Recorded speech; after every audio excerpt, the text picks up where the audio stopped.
నిన్నటి దినం నా మేనకోడలు వాణి అనే అమ్మాయి అమృతనగర్ నుండి మన ప్రొద్దుటూరు జిల్లా ప్రభుత్వ ఆసుపత్రికి డెలివరీ నిమిత్తం అడ్మిట్ అయినారు. నొప్పులు వచ్చినాయని చెప్పేసి డాక్టరు ట్రీట్మెంట్ స్టార్ట్ చేసినారు అక్కడ గవర్నమెంట్ హాస్పిటల్లో.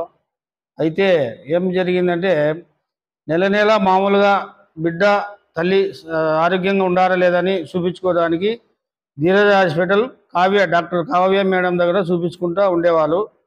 ఆరోగ్యంగానే ఉండారని చెప్పారు. నిన్న కానీ ప్రభుత్వ ఆసుపత్రిలో అడ్మిట్ అయినప్పుడు తల్లి బిడ్డ ఆరోగ్యంగా ఉన్నారు, నొప్పులు వస్తున్నాయి, డెలివరీ చేస్తామని చెప్పేసి ట్రీట్మెంట్ మొదలుపెట్టినారు.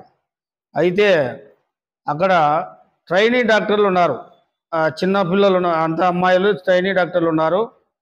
ట్రైనీ డాక్టర్లు డెలివరీ చేస్తున్నారు. వాళ్ళకి డెలివరీ ఎట్లా చేయాలో తెలియదు, కానీ వాళ్ళ పైన ఒక డాక్టర్ డ్యూటీ డాక్టర్ ఉంటారు. ఆమె ఎస్ఎస్పిని డాక్టర్ మేడం పేరు.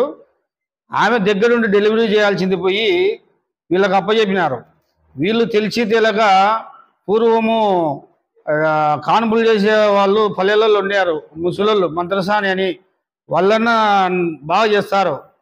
వీళ్ళు అధ్వానంగా అమ్మాయి పొట్ట మీద ఎక్కి ఇట్లా దుబ్బుతారు. పశువుల కన్నా బిడ్డ బయటకు వచ్చేంత వరకు పశువులు బాగా చూసుకుంటారు.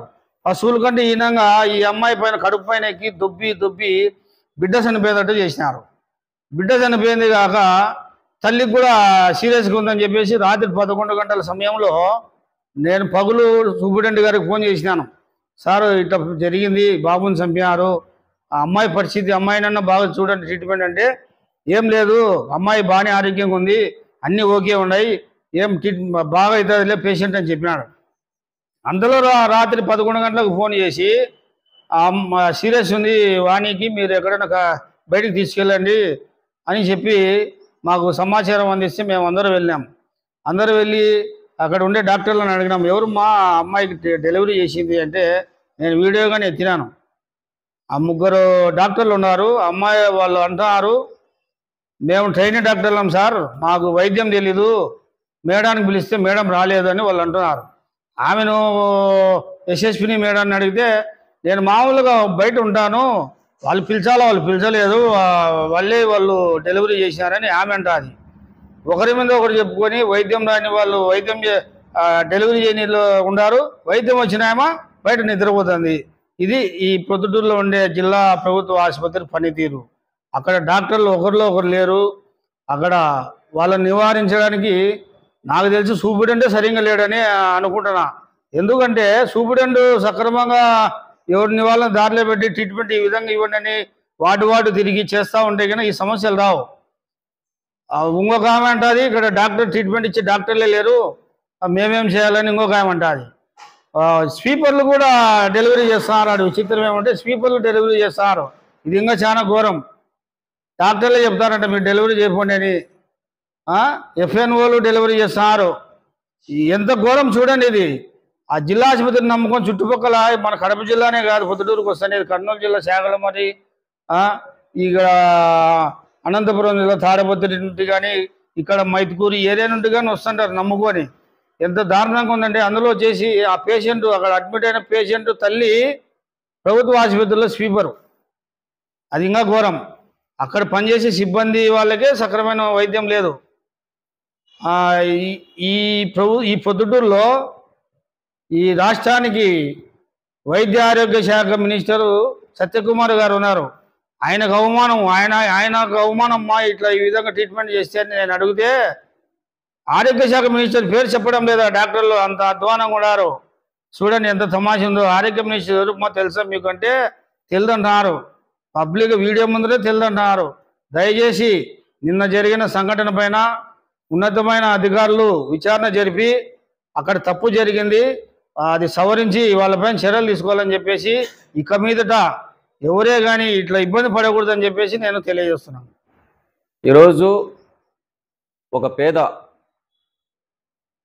మహిళ ప్రెగ్నెన్సీ వాణి అనే ఆమెను ఆసుపత్రికి డెలివరీ అవసరం కోసం తీసుకుపోతే అక్కడ జరిగిన తీరు ఎవరికి వారే యమునా తీరు అనే పరిస్థితి అయిపోయింది. నిజంగా ప్రాణం పోయినటువంటి సంఘటనలో ఇప్పుడు అక్కడ ఏమ్మా ఇక్కడ ఉండాల్సినటువంటి ఈ గైనిక్ డాక్టర్ ఉండాల్సిన అవసరం ఉంది కదా, ఇక్కడ డాక్టర్ ఎందుకు లేరంటే సరౌండింగ్లో ఉన్నామని చెప్తారంట. ఏమి దుస్థితి? ఈ హాస్పిటల్లో ఇక్కడ పర్యవేక్షణ లోపం పూర్తిగా లోపించింది. చేసే సిబ్బంది ఖచ్చితంగా వారి యొక్క విధుల్లో వాళ్ళు ఖచ్చితంగా చురుగ్గా పాల్గొనాల్సిన అవసరం లేనటువంటిది ఆ పరిస్థితుల్లో వాళ్ళు ఉన్నారంటే ఖచ్చితంగా ఇది అధికార యంత్రాంగం లోపమే నేను చెప్తా ఉంటా. అంతేకాకుండా ఒక ప్రాణాన్ని కాపాడాల్సిన డాక్టర్లు ప్రాణం పోతున్న పరిస్థితుల్లో నిర్లక్ష్యంగా ఉన్నారంటే వారిపైన సత్వర చర్యలు తీసుకోవాల్సిన అవసరం ఉంది. అంతేకాకుండా ఈ ఆసుపత్రిలో ఈ ఒక్క సంఘటనను పూర్తిగా దుస్సంఘటనగా మేము భావిస్తాం. ఎంత బాధాకరమైన విషయం అంటే, ఫస్ట్ డెలివరీ, బిడ్డ పుడతాడని 9 నెలలు ఆ తల్లి నవమాసాలు మోసి నా బిడ్డను ఇంకొక అర్ధగంటలోనో గంటలోనో కళ్ళతో చూసుకోవాల్సిన అవసరం ఉండే తల్లి బిడ్డ చనిపోయిందని చెప్తే ఆ బాధను ఏ విధంగా భరిస్తుంది, ఏ విధంగా అర్థం చేసుకుంటుందో మొత్తం యావత్తు మహిళలకు తెలుసు, మొత్తం యావత్ ప్రజానీగా అర్థం చేసుకోవాల్సిన అవసరం అది. అందరికీ ఆ బాధ ఎందుకు తెలుసు. ఆ పెయిన్ను ఆడుండే ఆ సిబ్బంది ఆ పెయిన్ తెలియదంటే మరి ఆ సిబ్బంది వాళ్ళు ఆసుపత్రిలో మరి ఎంతమంది వైద్యం చేసినారో అది అర్థం కావడం. అదే కోవలోనే చెప్తా ఉంటాం మళ్ళొకసారి.